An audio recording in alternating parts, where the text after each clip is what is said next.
Hi, I'm Nate. And I'm Courtney. Welcome to the MonoPoly Couple YouTube channel. All right, what are we talking about today? So today we just decided this.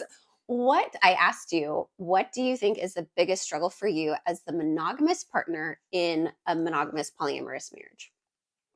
My biggest struggle? Yes, your biggest struggle. And then you were like, I don't know. Like Okay. your answer was, I don't know. Yeah, I think I'll say my biggest struggle initially was just the feeling of insecurity, right? So was Courtney, we talked about this before. Was Courtney looking to replace me like the 2.0, 3.0, whatever it was version, the new and improved version of me?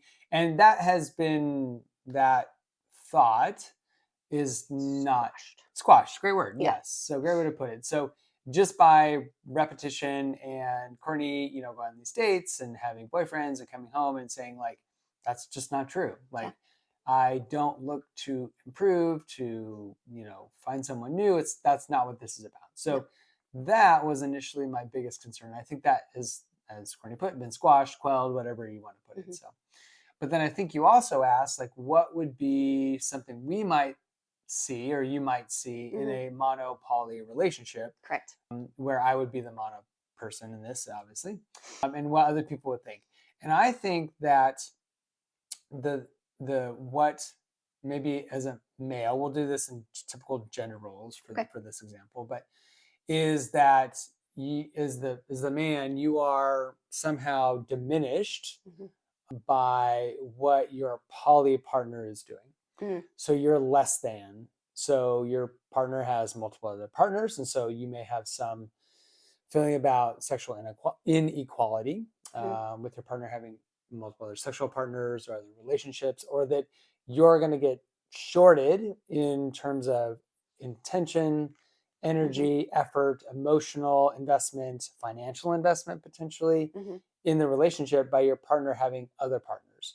And so I think that you just, as again, traditional gender roles, we're just going to go for that for now, is that you are somehow not good enough, not equal, and that you're just going to get, somebody's going to just find a better partner and move on from you, essentially. So what are your thoughts?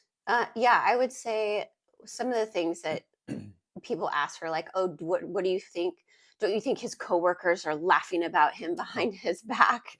So this idea that you're seen as less than a man because your woman is being passed around or shared or whatever they see. And so I'm curious because when I asked you, oh, like what's your biggest struggle as the monogamous person in a mixed orientation marriage? You're like, I don't really have a struggle anymore. Like you did, but then now you don't. And so I'm curious, why don't you now?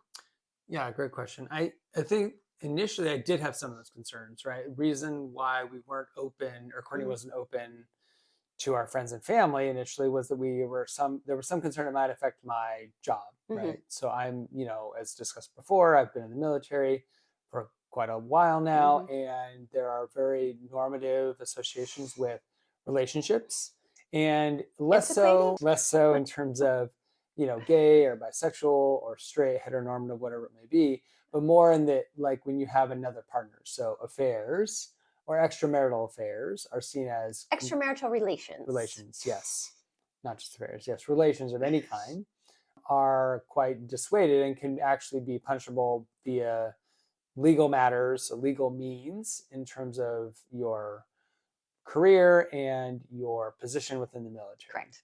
And so that was a concern. Now, what we found is that it didn't really matter. Again, I'm monogamous, and so therefore I'm following what would be the traditional rules as far as like, no. Yeah. And so I don't have any concern about that. And if people are, this is my opinion, going to judge me based on what Courtney does, then I don't need to be associated with them, right? So what Courtney does in the relationship that we have doesn't affect anyone else. Just like many things in society that don't affect someone personally, like, then it shouldn't matter to them. That's my thoughts. I'll leave it at that. I don't want to say anything more. I'll probably get myself in trouble for keeping going. So not by me. Not by you. Yeah, go. No. But why do you think you don't struggle any more? Like what? Because like I had a couple of videos get picked up in YouTube or not YouTube, Instagram and stuff about. I talked about you being jealous and how like 5% of the time it's more envious than jealousy, Yeah. but whatever.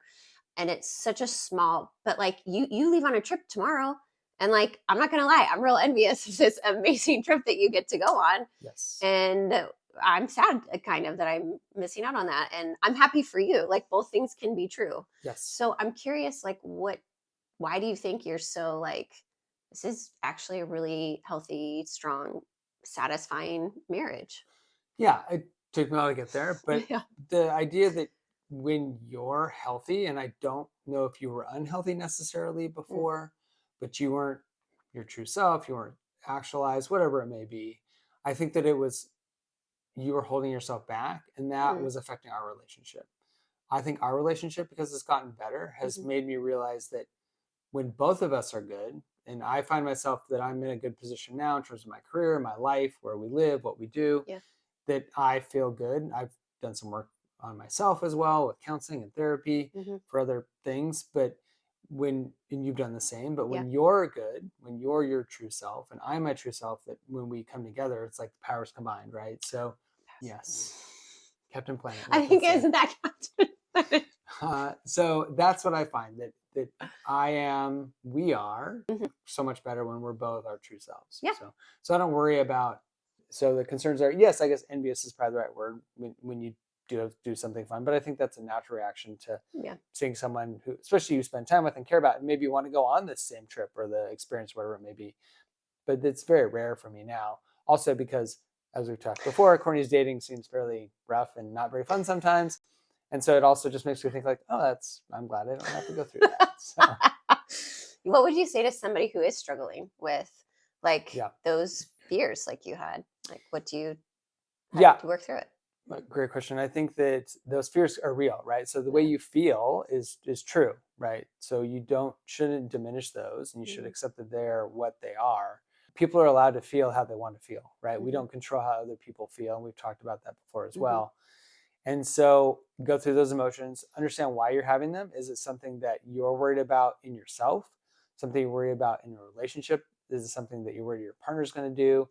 And so work through those feelings. I think going for us, it was working with a therapist who was very Mhm. sort of positive in terms of mixed orientation relationships. That really helped us on how to communicate. Yeah. It was less about the mixed orientation relationship, and more about how to communicate using essentially what is simply I statements. And so you're saying that I feel this way, and then your partner says, "I see that you feel this Mhm. way." They don't take responsibility for it. They don't try to fix it. They don't try to Yeah. whatever it needs to be. They just understand that their partner feels in some way. And again, it's not their job to fix it, Yeah. but we want to be there. And so if you are struggling because your Mhm. partner's polyamorous or other orientation in terms of who they are, Yeah. you need to understand why you're feeling that way. And as a team, hopefully Mhm. come to work through those feelings. Again, I would never make Courtney not be polyamorous. And so that it works for us. It may not work for other Yeah. couples, but it works for us and how we do it. And so understand that you have to understand why you're feeling that way so then you can begin to work through the process. Yes. Understand the root issue of Yes. what's driving that feeling, because feelings are just evidence of beliefs underneath. Yes. Agreed. Yeah. Yeah. Oh my gosh. Have people subscribed? Oh yes. You guys, we would love it if you subscribed. Please do. We are so grateful for your support. Like, share, comment, ask questions. We love like these things, these conversations, these videos are all sparked from questions that we've been getting lately. So, Yes. Yes. Thank you guys so much. We appreciate it. So yeah, as we always say, can't can't stop, stop, won't won't stop. stop. Thank you. Bye.